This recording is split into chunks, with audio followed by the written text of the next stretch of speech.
gave the watch, it's perfect timing. I can see clear, clarity diamonds, ice on the crew. Everybody shining, can't nobody stop me from grinding. Bunch of different things on the plate, hit it one at a time. Oh yeah, facts. Food can't touch. Can't touch everything. One unpopular opinion. I hate shrimp. Biggest pet peeve. Being ignored. And one player you looked up to growing up. Cam Jordan, DN for the Saints. For sure. Good evening, good morning, good afternoon, wherever you are. Welcome back to another episode of the No Laces podcast. I'm your host, JADON'S, and my other host today, RANDALL. today and always. Today and always. Also today, we have Jonathon Glover, a 4-year player here at Savannah State University, defensive end, team captain, pivotal guy on our defense. He reps the 229. Good to have you today, sir. Appreciate you having me, man. Yes, sir. So, first question for you. Tell us a little bit about yourself below the surface. Below the surface? Yeah. Below the surface, so like what people don't really see. I'm the type of guy, it's like, I don't know, always caring. Like I'm always really thinking about other people for real, like hoping others succeed. I've been thinking about my family, thinking about friends, winning and stuff like that. A lot of that be on my mind for real, like beyond from what you see, like what I'm doing and what I have going on in my life. That's really like a lot of like my goals is to see like my friends and family like win. In what ways do you feel like you've matured on and off the field since your freshman year? Matured.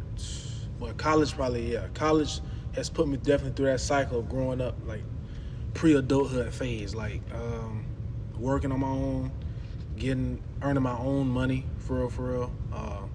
Then like really like moving here, like while being in college, like outside of like going home during breaks and stuff like that, having to be away from home, it's really taught me to grow up and really depend on myself. You know, I've had friends here and stuff like that, but I feel like that's what made me mature, like the most throughout like living here. It's really different versus you going to Savannah State or you going to a high major school where those players, they really don't have to clock in and get their own money on the side. They getting that NIL. It's easy for them to have access to bigger markets. For us at HBCUs, it's kind of like we got to get it out the mud a little bit. So I do understand exactly what you're saying. Definitely. I got a job in myself just to kind of keep me a little bit of money on the side, but we got to work on getting us some NILs. No, for real. But that's what make it worth it though. Like in the end, like when you get your degree, get us a ring, something like that. Like that's what we know. We did extra than what other teams that's winning championships. Like we had to work harder, put in extra work, stuff like that, due to circumstances. Get it out the mud. So make it more worth it. And for you, you'll be graduating soon. So I want you in one word to explain to try to describe your college experience. One word to describe my college experience. It's a lot of words. That's why I'm taking my time with it. Because I want to say fun, right? It's been fun, like a lot of fun. Friends, just this typical HBCU college experience. I've learned a lot. So, it's like, I don't know, it's been ups, downs, it's been everything. I don't know, life. It's just been life. That's been my college experience. Just everything, going through every aspect of life itself. You spoke on life. How did the ups and downs affect your mental health, and how did you maintain a level head? That's crazy, mental health, because I like dealing with mental health. Like spring 2020, like my second semester here, I started struggling with like anxiety and stuff like that. Like real bad. To the matter of fact, I started like taking counseling here with our counseling services at Savannah State, and because I was fine freshman year, but I feel like that was because coming into fall 2019, you got football going on, you just so much stuff to keep you occupied. When that second semester came, it was like I kind of realized, okay, I'm away from home, I'm in school, I'm in a different environment, and I realized, okay, I'm like life is changing like right here in front of me. And then like it just started to get heavy with it, and over time I started to, through counseling services, through praying and just more praying, it eventually got better, and now I know how to get through really my anxiety and different anxiety moments and stuff like that. But that's probably the biggest thing that affected me through college was my anxiety, dealing with that and growing through that. It definitely affected me, but I've grown through it though. It's about how you get through it. How did the counseling help you or just say some pros and cons with it, and for people that may like think they don't want to do it because they're afraid or they just think it's. Well, for one, really, like, nobody really knew I was in counseling, for one. So, like, if you kind of don't really want to tell anybody or don't want people to know, I mean, you just go, counseling services down by the calf. I had, my counselor was Miss Eugenia. She was very nice. I only probably went there, like, twice. We only had 2 sessions, I think. And she gave me, like, little tips and little, exercises to do when I began to have moments where I was deep in my thoughts and stuff like that. But definitely go get the help. Like, if you know, because for me, it took for me to admit it. It took for me to admit that I had anxiety. Like, I had, like, believe it or not, I had an anxiety attack. I've had one in my life. It was like a real life anxiety attack. We had a community service event out on Tybee. It was the 4K run or something. You remember it? We had an event. Coach Quinn made us go to, and we were on the way out there. And I'm riding in the back seat. I start to feel like tightness in my chest and stuff like that. Like, I'm thinking like I'm about to have a heart attack type. And I'm like, at the time I'm like 19. I'm like, there's no way I'm about to have a heart attack. I'm a 19-year-old athlete. Like, so I'm like, as time goes on, it gets worse and worse. And then I realized, like, I was near a medical tent, like near the runners and stuff like that. And I began hyperventilating and stuff, and then like started getting dizzy and all that. And I realized like, I was having like a straight anxiety attack or panic attack for real. So the medical people helped me and stuff like that. And then that's when I got set up with my counseling and stuff. Like the next day through our trainers and stuff like that. And I'm blessed to go through it though, because it done helped me grow to who I am today. So that's what's up. no shame in that. What would you tell someone who's in those same shoes you were in as a young adult, just now kind of being on his own in the world, who's suffering from those same type of mental battles? Don't be afraid to go tell somebody about it, because that's what it took. It took me to admit it. When the moment I admitted, okay, yeah, I think I have anxiety. I think I have something. I knew something wasn't right. Like, I wasn't just going through this just randomly out of nowhere for nothing. So it took admitting it. So, like, if you can really open up to somebody, whether it's a friend, a family member, if you go to a counselor or a therapist or something like that, just admit it to yourself and just accept it, and then that's when you'll begin to beat it. Overcome it. I like that. With that being said, how is your mental health today, and how would you rate it on a scale of 1 to 10? As in 10 being good or bad? 10 being the best, 1 being the worst. I'm at a 9. I think I'm at a good place right now. I'm just focused on the season, focused on graduating and stuff. I think nothing really too drastic going on right now in life. I think I'm at a 9 right now. I'm pretty good, yeah. For sure. What about you, Randall? How would you rate your mental health?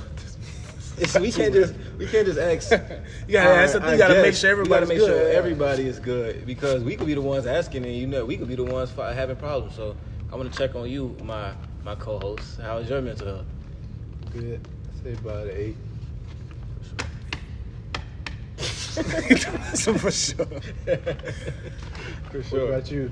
For me, I'll say a smooth 9 out of 10. I just be worried about the season almost every day. That's all I care about at this point is making sure I'm okay, my body okay, and I'm just ready to have a good season. It's so important too, not to overthink all that. Exactly. That's the only reason I say a 9, because it's like sometimes I might overthink about it, and I just think way too deep into it. But once August get here, I'm at a 10 out of 10 locked in. So yeah. How did or do you balance being a student athlete and having a social life? Obviously, student. When you think student, you think academics, but also social life in college. So being a student athlete, how do you balance that? Well, at first, like my freshman year, it was no social life. I didn't really go out at all. Really, like my freshman year, I was like at practice, in class, or in my room. Like, I never really even after like games when we win, I really wouldn't go out. I'd go back to my room, just get on the game or go to sleep. For it wasn't until like my sophomore year, the year after COVID, well, technically my junior year, so 2021, that's when I really started going out to more events. That's when I started going out to more parties, going, downtown, having a more social life, with other students and stuff. But being able to balance it is definitely hard, especially like starting off as a freshman, because you're gonna have a lot of classes starting off. Like once you get deeper into your degree, you'll have like maybe 4 or 5 classes. So it's easier to manage it then. but it's definitely a challenge managing. But it's important to have that social life. You don't want to look back on college when you're about to graduate and like, I didn't even really have fun. I just was school for another 4 years. So I was like, definitely, you have to. I know it's important for the season. It's important for, your sport and all that. But you definitely have to manage having fun too, letting loose a little bit, going out. That's like, for me, one of my biggest fears coming out of high school. But like, if I didn't play football, I was like, how am I gonna make friends and be social in college? Because it's like, all my friends really in my life came through me playing football, basketball, summer camp. It came from some athletic happening. I never really made friends as far as just outside of that. You know how you might have a couple friends in school, but when you go to a different school in a different city, you don't know none of these people, and if you don't share a common denominator in like a sport or anything or common interest, I'm not gonna know what to say to you, and I'm already kind of antisocial. So it's like, if you in my circle, I'm cool with you and I'm myself, but if I don't know you, I don't even want to waste my time getting to know you. So I had a feeling like, man, if I don't play a sport in college, I'm gonna be that kid that's always in his room hating it. And then luckily, God willing, I was able to play college football, so I was able to meet people like you and a lot of people on the football team, and I was able to call my friends, and then that kind of translated over into having that confidence to go out and meet people that don't just play football, and people are gravitated towards you a little bit more because you do play a sport. So you do kind of weave that out to see who's for you and who's just for you because you got something going for yourself. But once you find that happy medium, you can manage to have a good social life. So kind of on that tip a little bit, what is the difference between friends and associates? Because you can Facebook, Facebook friends, all this. Like, I think a lot of times people think, you kind of speak on it, but they think people are their friends when they're really not. Like, can you speak on that? I mean, you always have your close circle of friends that you probably talk to every day, or in a group chat with. You most likely in a group chat with your close group of friends. Then you got people like, especially like, so a college campus is a great example. So it's people you probably know on social media. Then you mess around and see them in class or something. You speak, what's up, you know what I'm saying? But it's not how you really hang with them. Like, I feel like that's how you define, like, associates and their friends. Like, do I hang with this person? Like, is this somebody I just call and talk to? I feel like that's how but, like, you're going to have plenty of associates in college and stuff. Because you're going to meet people in class that y'all going to help each other with school and stuff like that. But it's not really, like, like just friends kicking it or something like weekends or nothing. It's just associates. So, do you use the phrase twin? Twin? I might say it as a joke or something, but I don't really just use it in my vocabulary like that. Well, I know, Jaden, I know you use it. So what is the definition of twin? My definition of twin, when I call you twin, you're a twin. Like, you're literally a twin. Yeah. So it's kind of like I could call you that. But my definition of twin is somebody I'm cool with, somebody that I hang out with outside of just a business, I guess, business-esque environment, somebody I consider a friend, somebody I hang out with in my own time. Like, what up, twin? What's going on, twin? It's another word for bro. You know what I'm saying? Because your brother is your twin. So it's just another word for bro. I'm not calling someone I got class with and he asked me, hey, you did the study guide? Nah, twin, I ain't do it. Nah, like, we not locked in like that. Nah, I ain't do it. We just cool. You know, we just cool. But if we locked in and you my bro, I call you twin. Right. What you think twin definition is? I don't use the word. So what you use? Like, what word you use? Bro.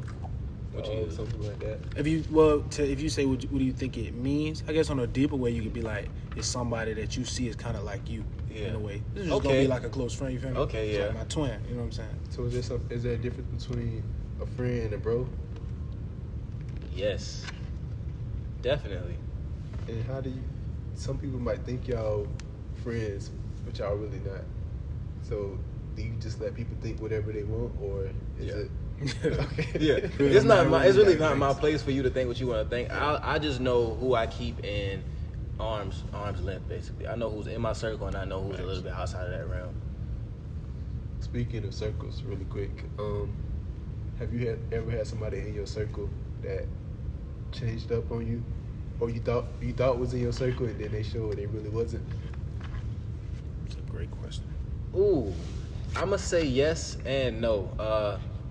honestly, I guess you want to go back to like when I was younger. I maybe had some moments in my life where this person not really your friend. Okay, I realized that. But as a mature individual, not mature individual, but a young man, I wouldn't necessarily say these people were in my circle, but certain activities were done where it's kind of like, yeah, I gotta fall back from you. I can't really be your friend for real. So it's still, when I see you, what up?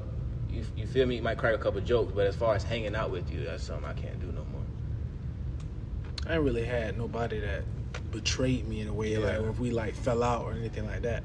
Pretty much all the real, friends that I've had since high school, I still cool with all the people back home. I've had more so like coming to school away from home. It's been friendships or friends that I've had that kind of just died down. Like, it wasn't like we don't really talk like that no more. So I'd say that kind of happened. But I feel like if I were to see them in public, it's love love. always You know what I'm saying? there, Like, yeah. it's like, but it's been friendships that were higher at one point, but it's like now it's like, we don't really see each other like that no more. And one last question for you, because you've been in a couple camp fights. Camp fights. Camp fights, like, You've been in a couple camp fights. So how do you? Obviously, in the moment, everybody heated, but is it like right after? you talking about like on football? Yeah. Football? Oh, yeah. So like right after, are y'all, or it takes a little bit of time, cool it heads to prepare? Yeah, especially with football, because we're all out there, man. It's an aggressive sport. So if you're like really competitive, and especially in my position, we're sitting there literally, you know what I'm saying, all day. So it's like if you there an asshole, it's like, am I? It's okay. Okay, I'm just saying. Okay, you feel me? So it's like, you might get into it with them, like, because like my freshman year, some of the O-line we had, they just was, a-holes, man. It's just, you just want to fight them, man, just because, without even football. let me stop. Some of them, but no. But it was just a part of their personality. It was just a part of getting under people's skin and stuff like that. The fights I've been in, because I was in one freshman with a brawl, O-line, D-line. It was during pass rush. Got holding, stuff like that, threw him down, got up, boxed him. And so we all out brawl, broke out, because we're going to all go jump in for position and stuff like that. It's always in the spur of the moment, man. It's just, you dap up afterwards. Competition just brings it's just it- competition, it but you brings end up that. cool. I've never seen a situation where two guys fought and then hated each other like forever after that. Yeah. Like in football, anyways. Yeah. And one thing I realized, like my first day, freshman year, first day of practice, I realized this is kind of like, I guess you could say, my welcome to college moment. In high school, middle school, it's all one team.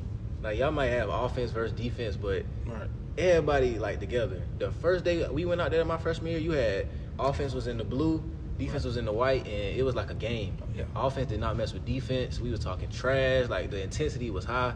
I'm like, oh yeah, this is what I like right here. I can get used to this, and that's where that competition and like the Rams just collide, and that's where it kind of go in, and that's where the fight start. But I feel like if you're not fighting, then y'all really ain't being as competitive as y'all need to be in the first place, and that's what bring the team closer together. Yeah. So I think we've had a fight per year, ain't it? You had a fight every year you been there? Not in a fight, but you've seen one. We had like, freshman year I seen one. Last year, did I see a fight? hey, you did. Murder. During camp. Was that a fight? It was a That fight. wasn't no fight. Yes, it was, man. I guess, by rule. It was a scuffle. By rule, it was a It scuffle. was a scuffle. Yeah.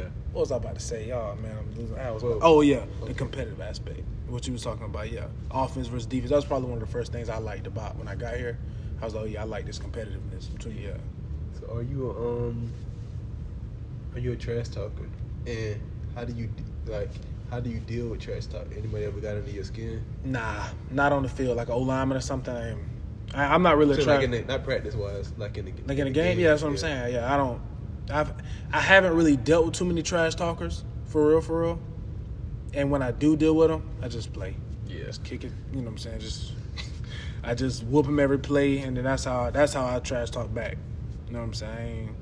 If they're talking trash, I just let them. Because 9 times out of 10, we winning. I'm not talking trash, bro. If you was a football player, were you that person that talk trash, or you that person who let the game do the talking? I would talk trash. You would talk trash? What's like? Give me some trash talk that you think. Give me something you would say. It would be a spur of the moment. That's all you got, bro. That's all you got.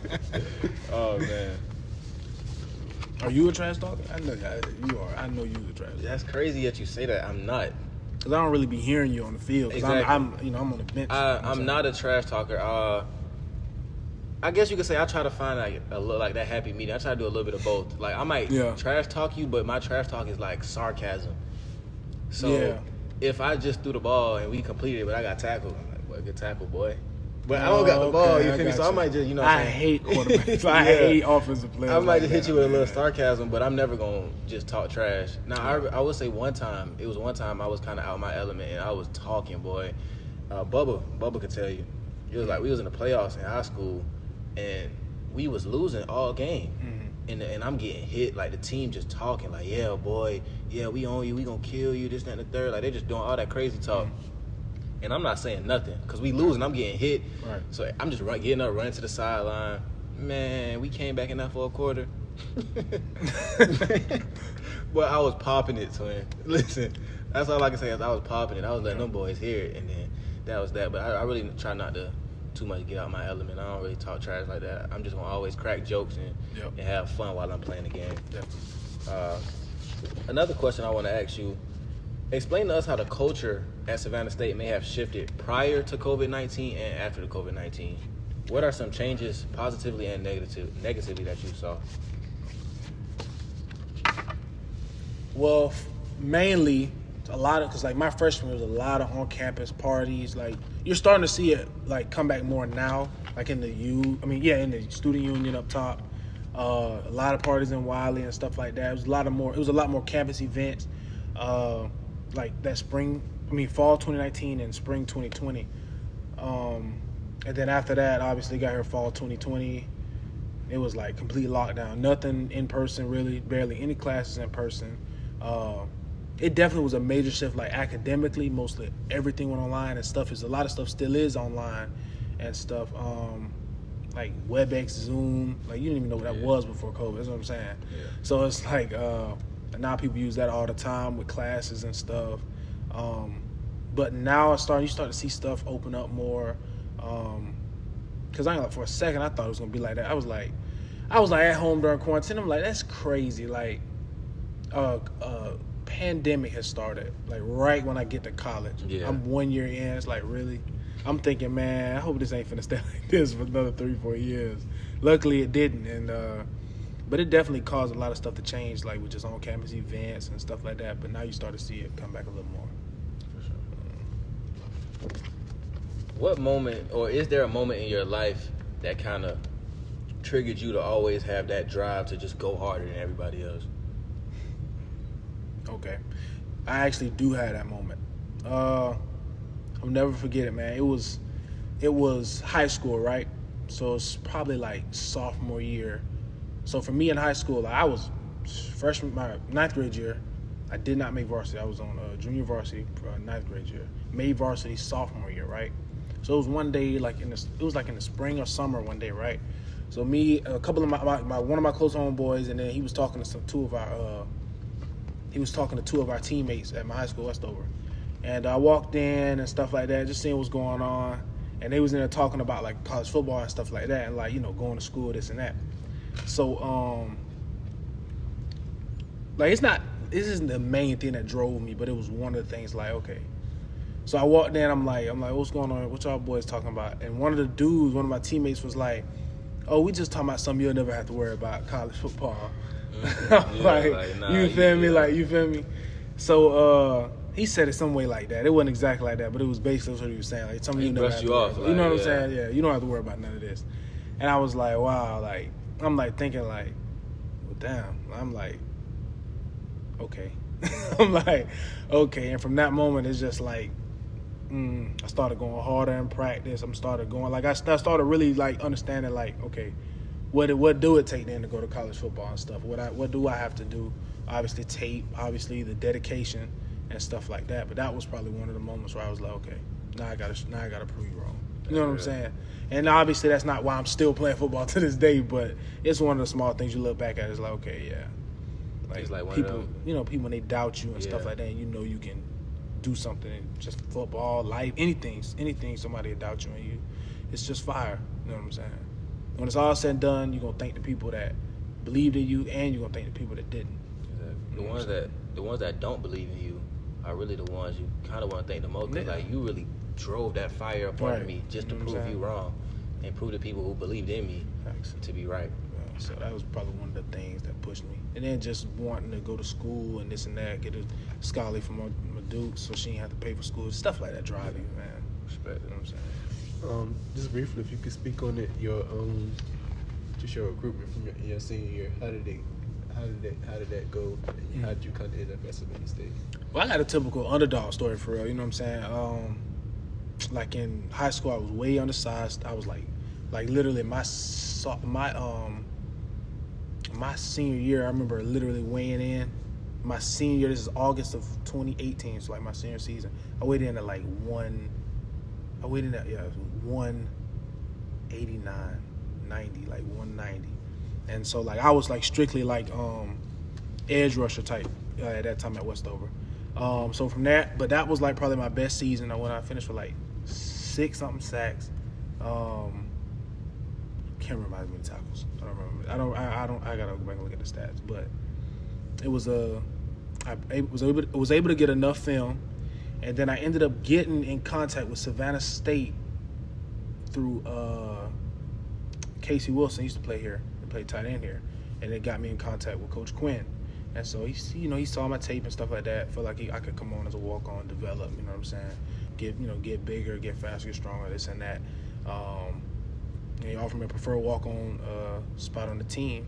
And so from there, when I got the opportunity, it actually came in like literally 2 weeks before signing day. I was getting like Division III offers. I was getting NAIA offers and stuff like that. Like my first offer came November, right after the season.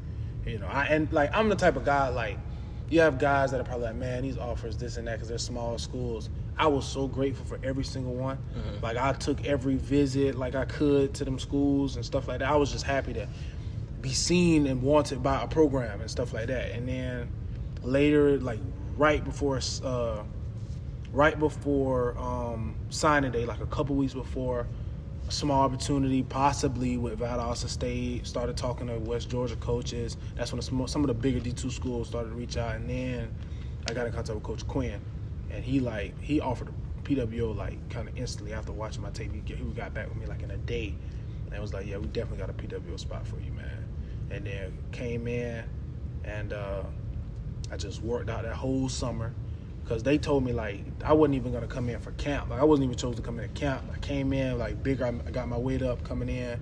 And I had, they picked me to come in for camp and stuff like that. And shit, I was, like, the only, it was more of DNs that they recruited and signed that were on scholarship. I was, like, the only DN to, like, make travel squad for real that year. And I was just a walk-on. But I just put my head down for real and just worked. The rest is history, man. Hard work beat talent. Your freshman year, because I think what year was that? 2019. Fall 2019. Yeah. Coach Quinn first year. That's when you could play 4 games and still redshirt. So I don't know if you remember, but you was basically just on special teams that year. Right. And so we asked you, did you still want to play special teams, or did you want to take your red shirt? Right.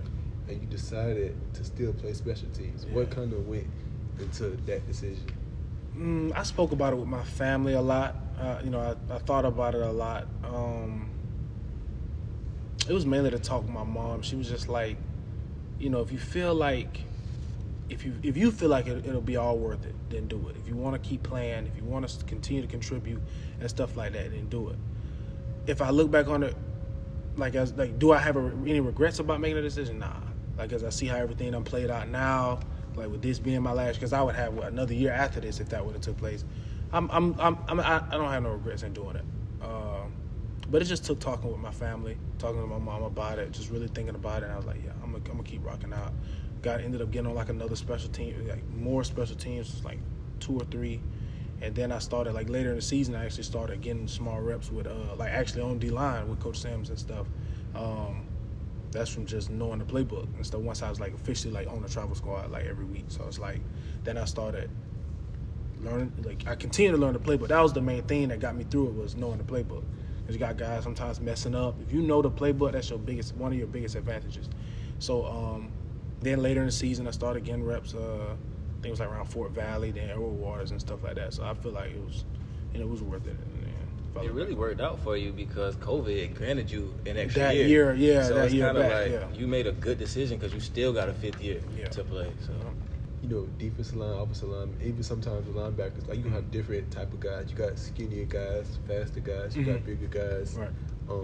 Maybe some not as athletic as others. But what advice would you give a kid who isn't the biggest, fastest, or strongest, but wants to be a good football player?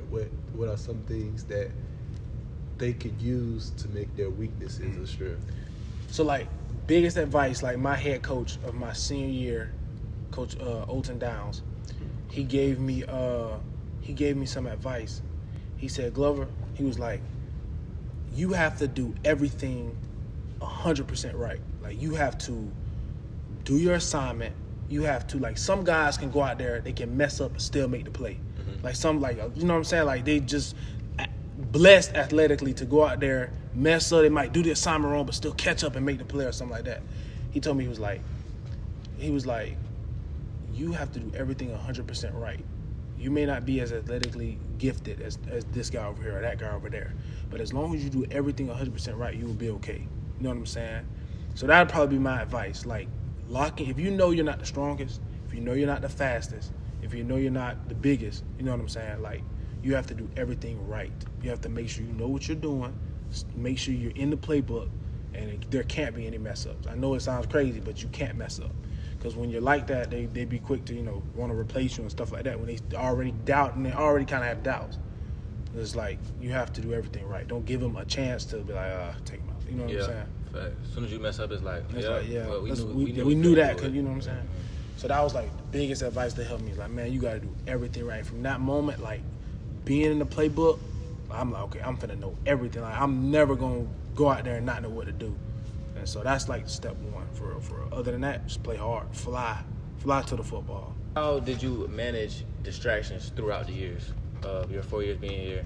I know there's a lot of distractions at HBCU. Yeah. Some good, some bad. How do you manage to kind of get through that? You got to remember what's important, like why you're here. You got to remember what you on scholarship to do. You got to remember why you're in school. You're here to get your degree, and you're here to win games. You know what I'm saying? So it takes maturity. That's why I say, like, coming to college just it forces you to grow up, like balancing and handling all of that stuff. Like, it's gonna be distractions, like whether it's just life stuff, personal stuff, girl stuff, it's gonna be distractions. Like in every area, like it's gonna come in some way, shape, or form. Distractions are gonna come. You just have to be literally mentally strong enough to deal with them and not let them bring you down or slow you down. One way to stay true to yourself kind of segues into our next question. That's kind of like, a lot of boys like to play the game, play video games. Right. And next year, NCAA is coming out, hopefully they got us in it. I hope they got us in it. They can cut us a little check. They ain't got to cut me no check, honestly. I just want to see myself in the video game. Right. But also being in a video game comes with the overall. I know exactly why y'all put this in. What would you rate your What would you rate yourself if you had to give yourself an NCAA or / Madden overall? NCAA or Madden overall. Okay. If I had to rate myself, I'm not going to jump I'm not going to say 99. I'm going to say, given This guy. this man here, man. We got to give a backstory while we laugh right here. But anyways, man. Okay, if we look at it, so it depends on I think when Madden, what do they go off of? They go off of they don't go off stats. They go by like, I wouldn't call it attributes, but kind of like attributes, kind of like your stats mixed with your athleticism, how you do stuff. Yeah. I'd say with all together, because I feel like I'm not the fastest, but I feel like when it comes to like play IQ, play recognition, stuff like that, and then like my ability, because I feel like if you like type of defensive ends and stuff like that, I feel like I'm better in the run game than I am in the pass. So with that, probably say like 81. I swear that's what I was gonna say. Like an 81. Like if I feel like I were a little faster and this and that, I'd say like high 80 and stuff like that. But or if I would have got more sacks last year and something like that, maybe high 80s and stuff. But I'm gonna be humble and say 81, 82. That's valid. You know what I'm saying? That's valid. Because I really go out there. I don't really have, like, grading out wise. I never really had bad games. You know what I'm saying? It just become a second nature to me at this position. So I say given, like, my graded performances last year and stuff like that. Because last year was, like, my first full season, like, starting and playing, like, every game. So it's like, yeah, I select 81, 82. That's valid. Goal this year is to get that up throughout the season. Definitely. Yeah. I was gonna say 81 definitely for you, cause your play recognition. We be at practice. I'm like, we finna run the play. I'm like, oh yeah, this play gotta work. A little screen play or something with a running back. You know, A lot of it is like technique too, though. Yeah. Like it's just technique. Cause I just like I learned that right away coming in. Like technique will get you to the ball. Like if you do what you're supposed to do right and then add on just like that drive, you'll make the play and stuff like that. That's you messed up a lot of plays during practice. Quarterback just gotta throw the ball in the dirt. there you go. Cause you reading it. But it make us better too. Yeah. It make us think on our toes and not just throw the ball and then it end up falling right in your lap. You know. Now the story on why we were laughing. There was a time during spring where we was just all in the arena. Like we was all in the coach's office. We was all just having a good time, vibing in there. And this conversation came up. We was talking about overalls and one of our coaches, the linebacker coach, shared his opinion on the matter. Listen to this. I'm gonna let you take the floor. I don't even remember what I said. It was so long ago. I remember what he said. Go ahead. This man said, because I forgot what, because it was like Smoke in there, Gary was in there, I think Walt was in there. I forgot who asked him, was like, what you think? I think that's when I said what I thought I was. He laughed. Yeah. And then Smoke was like, well, damn, Randall, what you think Glove would be? This man said, he paused, so like, Randall like think for a second. Yeah. He was like, I'm gonna say a 63. I said a 63. I was like, God And then damn. what's crazy is he said a 63. He thought he was being nice. He bumped it up to a 65. 65. And then everybody was in there like, boy, Randall, nah, There's you no gotta way. put some respect on Glow name. He ain't no 65. So today, updated Madden overall. What is it? 73. Shit. I'll take it. You gotta take it. I'll take the You gotta 73. We'll let it go up throughout the Yeah, season, you gotta man. I'll take the 73. All right. Speaking of Madden overalls, top 5 players at your position in the NFL today. Okay. You want us to go first to kind of In order? just give us 5. Oh, yeah, you can go first. All right. Yeah. My 5. First, I hate this team with a passion, but that has nothing to do with anything. Micah Parsons, number 1. I hate the Cowboys, but I How gotta- about the Cowboys? Wait a minute. Who are you? Anyway, second, your team. Well, I guess your second favorite team now. Excuse me. The Myles Garrett and the Cleveland Browns. Myles Garrett second. Third, T.J. Watt.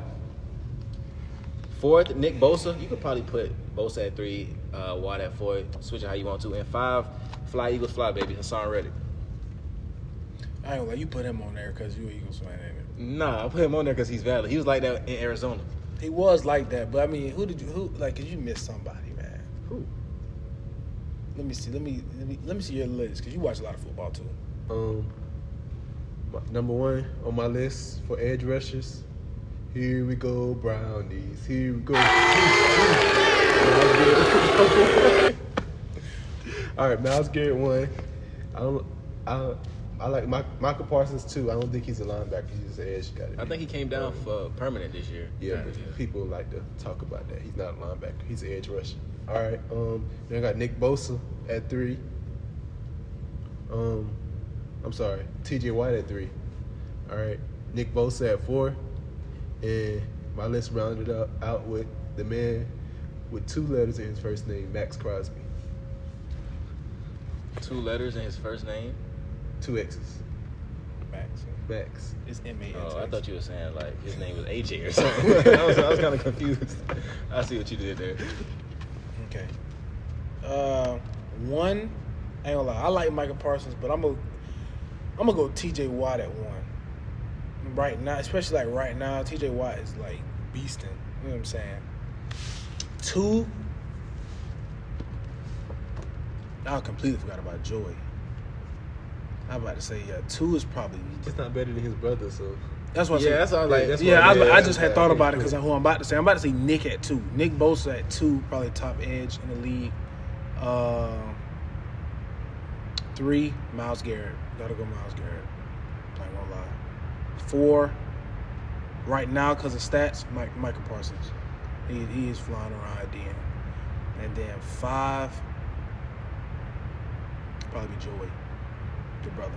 I got you. I would say honorable mention, Frank Clark. His stats kind of like go under the radar in the regular season, but in the playoffs when he was with the Chiefs, he looking at me like that.